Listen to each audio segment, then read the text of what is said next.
Imaginez. Un drapeau rouge claquant au vent du Sahara.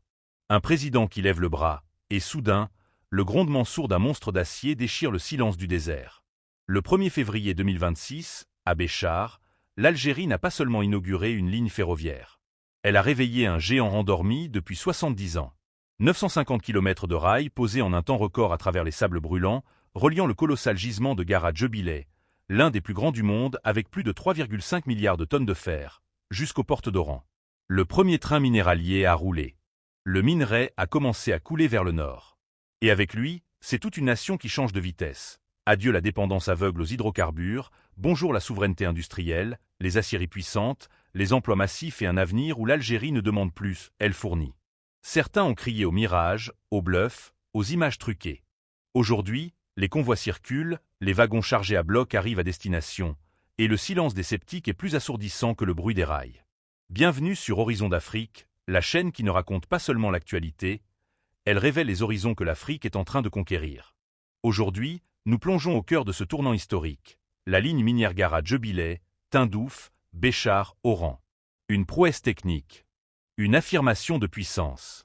Un message à tout le continent. Accrochez-vous, car ce qui suit va redessiner la carte économique de l'Afrique du Nord. C'est parti. Bienvenue sur Horizon d'Afrique, la chaîne YouTube dédiée à l'exploration des horizons africains, où nous décryptons les grandes transformations du continent avec un regard objectif, innovant et inspirant. Aujourd'hui, nous plongeons au cœur d'un événement qui marque un tournant historique pour l'Algérie et par extension, pour l'Afrique du Nord, l'inauguration de la ligne ferroviaire minière reliant le gisement de Gara Djebileh à Oran, via Tindouf et Béchar. Imaginez un train chargé de minerais de fer traversant les vastes étendues du Sahara, symbolisant non seulement une prouesse technique, mais aussi une renaissance économique. Ce projet, longtemps rêvé et enfin concrétisé, n'est pas qu'une infrastructure. C'est une affirmation de souveraineté, un pont entre le passé minier inexploité et un avenir industriel florissant. Sur Horizon d'Afrique, nous allons explorer en profondeur comment cette réalisation redessine la carte économique de l'Algérie, défie les scepticismes régionaux et ouvre des perspectives inédites pour le continent. Restez avec nous pour une analyse complète, enrichie de faits vérifiés et de visions prospectives. Car ici, nous ne nous contentons pas de relater l'actualité, nous illuminons les horizons de demain. L'événement historique et la prouesse technique. Laissez-moi vous transporter au cœur du Sahara algérien, où le sable doré rencontre l'acier froid des rails nouvellement posés. Le 1er février 2026, le président Abdelmadjid Tebboune, drapeau rouge en main, a donné le signal de départ à un train qui n'est pas ordinaire. Ce convoi, chargé de la première cargaison de minerais de fer extrait du gisement de Gara Djebileh, a marqué l'entrée en service d'une ligne ferroviaire minière occidentale d'une ampleur inédite. Longue de 950 km, cette infrastructure relie le site minier de Gara Djebileh, situé dans la wilaya de Tindouf, à Béchar, en passant par Beni Abbès. Une fois connectée au réseau ferroviaire existant, elle s'étend sur environ 1650 km jusqu'au port d'Oran, transformant un désert isolé en artère vitale de l'économie nationale. Ce projet n'est pas né du jour au lendemain. Découvert en 1952 par le géologue français Pierre Jevin, le gisement de Gara Djebileh s'étend sur 131 km² et recèle des réserves estimées à 3,5 milliards de tonnes de minerais de fer, dont 1,7 milliard de tonnes exploitables avec une teneur moyenne en fer de 58,57%. Pendant des décennies, ce trésor restait endormi, entravé par l'enclavement géographique, les défis techniques comme la déphosphorisation du minerai et les contraintes géopolitiques. Mais sous l'impulsion du président Tebboune, qui a personnellement supervisé les avancées, le rêve est devenu réalité en un délai record de 20 mois. Financé par l'État algérien et réalisé par un consortium incluant le groupe chinois CRCC et des entreprises locales. Cette ligne est un modèle de partenariat maîtrisé, où les compétences algériennes ont joué un rôle central. Imaginez la scène.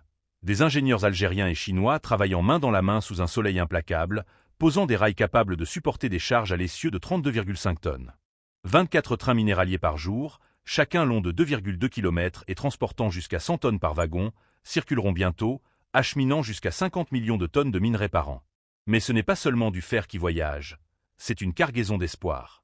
Les premiers tests en janvier 2026 ont confirmé la fiabilité de l'infrastructure, avec des trains de voyageurs atteignant 160 km/h, désenclavant des régions comme Tindouf et Béchar, longtemps marginalisées. Au-delà de la technique, cet événement a provoqué des ondes de choc au-delà des frontières.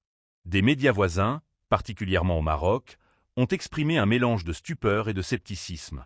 Des articles et vidéos ont qualifié les images initiales de « truquées », doutant de la viabilité économique ou la présentant comme une simple posture politique. Pourtant, la réalité du terrain, les convois en mouvement, les cargaisons arrivant à Oran, a balayé ces narratifs.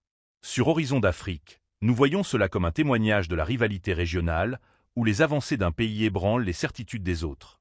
Mais plutôt que de s'attarder sur les controverses, focalisons-nous sur les faits. Cette ligne n'est pas une réaction conjoncturelle, mais un pilier d'une vision intégrée, reliant le sud profond au nord industriel, le désert au port méditerranéen.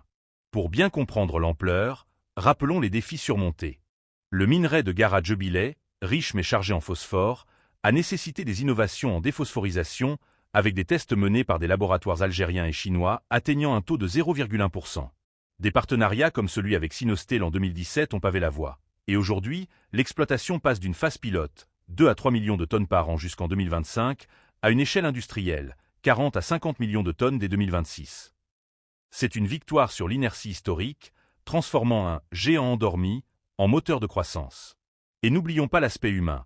Des milliers d'ouvriers, ingénieurs et locaux ont contribué, créant une dynamique de brassage culturel et professionnel dans ces vastes étendues sahariennes. En résumé de cette première partie, l'inauguration de cette ligne est un chapitre épique dans l'histoire algérienne, symbolisant la transition d'une économie dépendante des hydrocarbures vers une diversification rationnelle. Sur Horizon d'Afrique, nous célébrons ces réalisations qui inspirent tout le continent, prouvant que l'Afrique peut maîtriser ses ressources avec ingéniosité et détermination. Les implications économiques, stratégiques et sociales. Passons maintenant aux retombées profondes de ce projet, qui transcende le simple transport de minerais pour redessiner l'ensemble du paysage économique et social de l'Algérie. Économiquement, Gara Jubilee représente une rupture nette avec la dépendance aux hydrocarbures, qui ont longtemps dominé les exportations algériennes. Avec une production annuelle visée de 50 millions de tonnes, l'Algérie pourrait économiser jusqu'à 1,2 milliard de dollars par an en importation de minerais de fer, actuellement nécessaires pour alimenter les complexes sidérurgiques d'Oran, Jijel et Annaba. À terme, les exportations de fer brut et transformé pourraient compenser une partie des recettes pétrolières, propulsant le PIB vers les 400 milliards de dollars d'ici 2027, comme l'a projeté le président Tebboune. Cette ligne ferroviaire est le vecteur clé de cette transformation. En reliant directement le gisement aux pôles industriels et aux ports comme Arzéo et Oran, elle réduit drastiquement les coûts logistiques. Imaginez des trains transportant des dizaines de millions de tonnes annuellement, bien plus efficaces que des camions sur des routes désertiques. Cela booste la compétitivité algérienne sur les marchés internationaux, où le fer est une matière première stratégique. Déjà, des partenariats avec des géants comme le turc Tosyali pour la sidérurgie à Oran préfigurent une chaîne de valeur complète. Extraction, transformation en acier, exportation de produits à haute valeur ajoutée comme des rails, des profilés ou des composants automobiles. Stratégiquement, ce projet affirme la souveraineté économique de l'Algérie. Dans un contexte mondial marqué par des recompositions des chaînes d'approvisionnement, tensions géopolitiques, hausse des prix des matières premières, disposer d'un des plus grands gisements de fer au monde et des infrastructures pour l'exploiter localement est un atout majeur. Il positionne l'Algérie comme un acteur clé en Afrique du Nord et dans le bassin méditerranéen, attirant des investissements étrangers tout en favorisant une intégration régionale. La ligne minière ouest, couplée à la future ligne vers Annaba pour les phosphates, forme un réseau ferroviaire national renforcé, totalisant plus de 12 500 km, qui sécurise les approvisionnements internes et ouvre des corridors vers l'Afrique subsaharienne. Socialement, les impacts sont tout aussi transformateurs. Des régions comme Tindouf, Béchar, Beni Abbès et Nama, autrefois perçues comme périphériques, deviennent des hubs logistiques et industriels. La création de 18 000 emplois directs et indirects, des ouvriers aux ingénieurs, stimule l'économie locale, favorise la mobilité et redonne confiance aux populations. Des gares pour passagers, des bases logistiques et des convois techniques émergent là où régnait l'isolement, favorisant un brassage humain inédit. Sur Horizon d'Afrique, nous soulignons comment cela contribue au développement équilibré entre Nord et Sud, réduisant les disparités régionales et intégrant les citoyens dans une dynamique nationale. Mais ces avancées n'ont pas été sans controverse. Des médias marocains, comme ceux de Le 360 ou La Relève, ont multiplié les critiques, qualifiant le projet de « fiasco annoncé » ou d'instrument politique pour masquer des fragilités. Des vidéos et articles doutent de la rentabilité, invoquant des coûts exorbitants ou des défis techniques persistants. Pourtant, des sources internationales, comme Al Jazeera ou Le Monde, reconnaissent l'ampleur stratégique, voyant dans cette ligne un moyen pour l'Algérie d'affirmer sa présence face à des rivaux régionaux. Ces réactions révèlent une jalousie géopolitique, où les succès algériens ébranlent des narratifs voisins. L'Algérie, en misant sur ses compétences nationales et des partenariats contrôlés, démontre que la souveraineté se construit par des infrastructures concrètes, non par des slogans. En outre, ce projet s'inscrit dans une approche durable. Des mesures environnementales sont intégrées, comme la minimisation des impacts sur le désert et l'innovation technologique, formation des ressources humaines, adaptation aux évolutions mondiales, assurent sa pérennité. C'est une leçon pour l'Afrique. Valoriser les ressources locales pour une croissance inclusive, résiliente face aux incertitudes globales. Perspectives futures et conclusions. Regardons vers l'avenir, où cette ligne ferroviaire n'est que le début d'une ère nouvelle pour l'Algérie et l'Afrique. À court terme, l'exploitation de Gara Djebileh accélérera avec le lancement du projet de zinc et plomb d'Oued-Amizour d'ici mars 2026 et la mise en service de la ligne minière EMI 2026. Ces initiatives formeront un écosystème minier intégré, générant des pôles sidérurgiques à forte valeur ajoutée, attirant des investissements et consolidant l'Algérie comme leader africain en extraction de fer.